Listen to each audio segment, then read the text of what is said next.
204,000 Italians. The next year, it was like 4,000.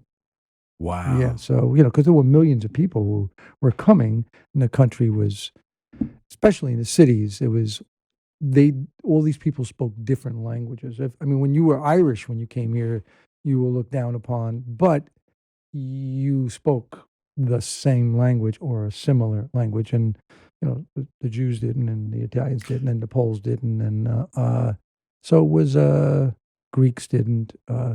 Anyway, so my father came here, and then he wound up, interesting enough, because he knew all those fascist songs, because Mussolini was the the the premier or the president or the leader of the country. But my father wound up fighting for the United States in World War II, and he was in D-Day and saw a lot of action.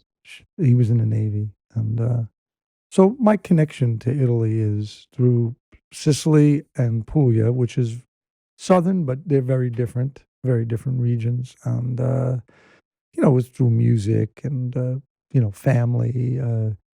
Didn't really see a lot of Italian films growing up. Not when I was younger, when I was small, and it really wasn't until I saw like Dustin Hoffman, like even he's Jewish, of course, but in Midnight Cowboy, like clips of him. I couldn't see Midnight Cowboy. I was too young, and I was like, wow, that guy looks like someone from our family or something. And so then I saw Al Pacino and De Niro, and we saw The Godfather. That was a huge thing for a lot of Italian Americans, because I don't think we had ever seen ourselves represented. Even though it was in a mafia family, there was a whole family that was represented.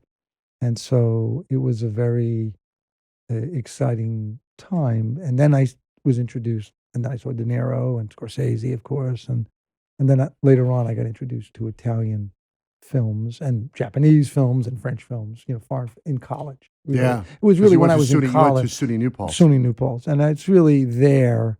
And to my friend Michael Badalucco, who was a few years older than me, introducing me to a lot of different kinds of European cinema, and which I fell in love with because I saw all these cultures that I could relate to also.